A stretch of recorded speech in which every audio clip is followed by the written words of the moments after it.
জান্নাত, তোর কপাল তো দেখে খুলে গেল। এত সাদাসিধা চলাফেরা করার ভান করিস, কিন্তু এখন তো তোর আসল রূপ বের হয়ে গেল। মায়ের মুখে এমন কথা শুনে অবাক হয়েও হয় না জান্নাত। ও তো তার মায়ের মানে সৎ স্বভাব সম্পর্কে জানে। ঠিক কি কি করলে জান্নাত কষ্ট পাবে উনি ঠিক সেসবই করবে। অবশ্য নিজের আপন মা নয় বলেই এমন করে, সেটাও জানে জান্নাত। কিন্তু ও তো ওনাকে নিজের মায়ের জায়গায় বসিয়েছিল, যেটার মান উনি রাখতে পারেনি। ছোটবেলায় ওর মা মারা যায়। ওর এত কিছুর ভাবনার মধ্যেই ওর মায়ের কথাটা ঠিক বুঝে উঠতে পারে না। তাই জিজ্ঞাসা করে, এমন করে কেন বলছেন? কি করেছি আমি? এমন ভান করেছো যেন কিছুই জানো না। যত সব ঢং। কলেজে গিয়ে এসব করো না। খুব তো বড় লোকের ছেলেকে পটিয়ে ফেললে। এখন যাও, বিয়ের প্রস্তুতি নাও। কিছুটা আক্রোশ নিয়ে বলেন মাজেদা বেগম। মা প্লিজ ক্লিয়ার করে বলুন কি বলছেন। আর কিসের বিয়ে? আমি এখন বিয়ে করব না। মাত্র ইন্টারে উঠেছি আমি। আগে পড়া শেষ করি তারপর। এত পড়ার শখ থাকলে নিশ্চয়ই ছেলেটাকে পটিয়ে বিয়ের প্রস্তাব পাঠাতে না। যাও, আর অভিনয় না করে সাজগোজ করে নাও। কালকেই তোমার আকদ। বাবার মান সম্মান কিছু তো রাখলে না। সব কথা মাথার উপর দিয়ে গেল জান্নাতের। কিসের বিয়ে? আর কার সাথেই বা বিয়ে? হঠাৎ এমন কথা উঠছেই বা কেন? কিছুই বুঝতে পারে না জান্নাত। সারাদিন কলেজ আর টিউশন থেকে এসে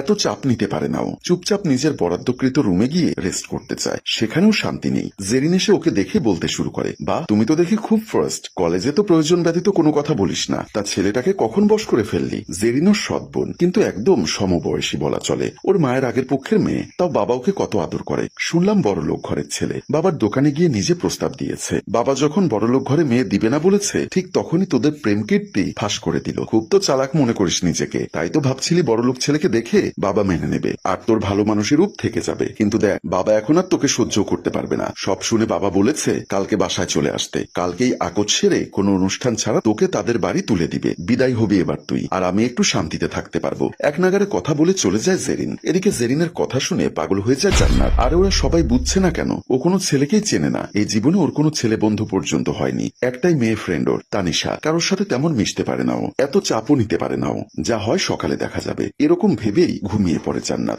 সকাল 9টায় বাবার চেঁচামেচিতে ঘুম ভেঙে যায় জান্নাতের। তড়িঘড়ি করে উঠে যায় সে। মায়ের মৃত্যুর পরের বছরই ওর বাবা বোনদের জোড়াজুড়িতে নাকি বিয়ে করে, এমনটাই জানে জান্নাত। মা বাবার আদর কি ও জানে না। মায়ের আদর তো কোনো কালেই পায়নি, আর বাবা থেকেও যেন নেই। ওর সৎ মায়ের কথা চোখ বন্ধ করে বিশ্বাস করে, সত্য মিথ্যা যাচাই ছাড়া। তখন থেকে জান্নাত বুঝে গেছে, যার জীবনে মা নেই তার জীবনে সুখ বলতে কিছুই নেই। এদিকে চেঁচামেচির শব্দ আরো বেড়ে গেল। সেখানে ওকে নিয়ে ঝামেলা হচ্ছে, সেটা বেশ বুঝতে পারে ও। এই মেয়েটাকে তাড়াতাড়ি রেডি করো, 10টার মধ্যেই ওরা আসবে, আর বিয়ে পড়িয়ে বিদায় করো। এমন মেয়ে আমি রাখবো না যে তার বাবার সম্মানের কথাও চিন্তা করে না। আমি তো আপনাকে আরো আগেই বলেছিলাম বিয়ে দিয়ে দিন। এত পড়িয়ে লাভ নেই। ঠিক এখন মান সম্মান রাখলো না। তাড়াতাড়ি বিয়ে দিয়ে বিদায় করুন, না হলে যে কি কি কাণ্ড করবে ঠিক নেই। পরে দেখা যাবে কাউকে মুখ দেখাতে পারবো না। রুম থেকে বের হতেই মায়ের কথা শুনে আর চুপ করে থাকতে পারে না জান্নাত। এগিয়ে এসে বলে ওঠে, মা, আমার সাথে তো জেরিনও সেম ক্লাসে পড়ে, তাহলে কথা শুধু আমার বেলায় কেন? দেখেছেন কি জবান চলে ওর? আপনার মেয়ে কিভাবে মুখে মুখে কথা বলে, আর জেরিনের কথা বলছো কোন সাহসে? ও জীবনেও তোমার মতো কাজ করবে না। আরে বাবা, আপনারা বিশ্বাস কেন করছেন না? আমি কিচ্ছু করিনি। আমি কাউকে চিনি না।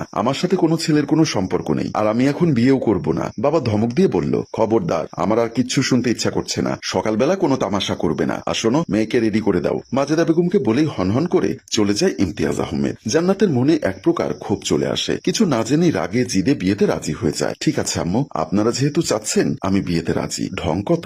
মনে মনে বিয়ের জন্য লাফাচ্ছে। সে কথা কি আমি বুঝি না? জান্নাত জিদ করে বিয়ের জন্য রাজি হয়েছে, কারণ ও জানে ওদের কিছু বলেও লাভ নেই। কত প্রতিবাদ আর লড়াই করে টিকে থাকবে এখানে? তার চেয়ে বরং খোদা যা চায় তাই হোক। 12টা বেজে গেছে। জান্নাত একদম সাদামাটা হয়ে সেজে নেয়। একটা নতুন কিনে আনা লাল শাড়ি পরেছে সে। অলংকার বলতে কানে শুধু একজোড়া পাথরের স্টোন। জন্মগত সুন্দর হয়, ওর আর মেকআপের দরকার পড়ে না। আয়নায় নিজেকে দেখে এক মনে সব ভাবতে থাকে, কিভাবে অবহেলিত হয়ে এসেছে ও এখানে। অসুখ হলেও একাই পড়ে থাকতো। যখন ও ক্লাস 10-এ, তখন তানিয়ার সাহায্যে বাসায় অনেক লড়াই করে প্রথম টিউশনি শুরু করে। তখন থেকে নিজের খরচ নিজে চালায়। বাবা কিছু টাকা দিলেও সেটা জমা রাখে, খরচ করে না। ওর মা ওর সাথে যখন সুযোগ পাবে তখনই ওকে নানান বাহানায় কাজ করতে দিবে। বাবাকে হ্যান ত্যান বলে কথা শোনাবে, পড়তে দিবে না, কত কিছু। অথচ জেরিনের বেলায় সব একদম ভিন্ন। সব ভাবলেই তাচ্ছিলের হাসি আসে ওর। নিজের প্রতি ধিক্কার হয়। চোখের জল ছেড়ে মোবাইলে তার মায়ের ছবি দেখে বলে, কেন আম্মু, কেন কেন তুমি আমায় এখানে একা রেখে চলে গেলে? কেন নিয়ে যাওনি তোমার সাথে? আমি যে আর পারি না টিকে থাকতে। এই যে দেখো, কে না কে বাবাকে এসে কি সব বলল,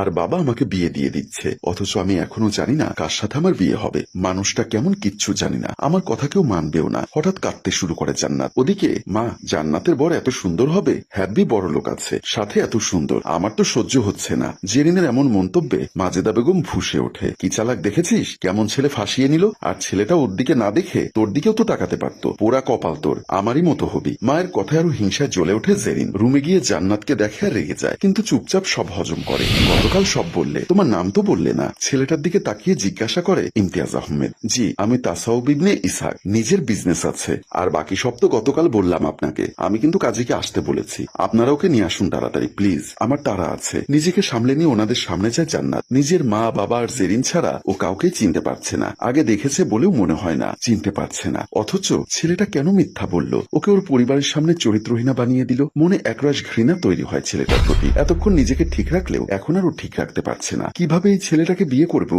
যেখানে সম্পর্ক শুরুই হচ্ছে মিথ্যা দিয়ে? আর ছেলেটা মিথ্যাই বা বললো কেন? ওকে চেনে কিভাবে? হাজারো প্রশ্ন মাথায় ঘোরে, কিন্তু কোনোটার উত্তর পায় না জান্নাত। অবশেষে জান্নাত এখন বাসর ঘরে। দু চোখ থেকে অঝরে পানি পড়ছে। বাবা মায়ের সাথে জিদ করে বিয়েটা করে নিল সে। কেন তারা তাকে এভাবে বিশ্বাস করলো? কোথাকার কে এসে বলল তার সাথে সম্পর্ক আছে, আর তারা বিশ্বাস করে বিয়ের আয়োজন করে ফেললো। একবার তাকে জিজ্ঞাসাও করলো না। মা না হয় নিজের না, কিন্তু বাবা তো নিজের। তিনি অন্তত একবার জিজ্ঞাসা করতে পারতেন। আর ওই ছেলেটাই কেন এমন করলো আমার সাথে? এমন সময় বাসর ঘরে প্রবেশ করলো তার শ্রদ্ধেয় বিবাহিত স্বামী। জান্নাত উঠে দাঁড়িয়ে একটা চট দিয়ে বলল, আমার জীবনটা নষ্ট করলেন কেন? আমি তো আমার মতো ভালোই ছিলাম। পরীক্ষাটা দিয়ে ভালো একটা ভার্সিটিতে চান্স পাওয়ার চেষ্টা করতাম, ভেবেছিলাম তারপর একটা ভালো চাকরি করব। আপনি আমার সব আশা স্বপ্ন নষ্ট করলেন কেন? আমাকে আপনার পরিবারের চোখে ছোট করলেন কেন? বলুন, জবাব দিন আমাকে। ছেলেটি হাসতে হাসতে বলল, সবকিছুর জবাব দিব, তবে বাসরাতে স্বামীকে আগে সালাম করতে হয়। সেটা কি তোমাকে কেউ শেখায়নি বুঝি? আমি আপনাকে স্বামী হিসাবে মানি না। আপনি জোর করে হয়তো আমার দেহ পাবেন, কিন্তু কোনো দিন আমার মন পাবেন না। আগে বলুন কেন আমার জীবনটা নষ্ট করলেন?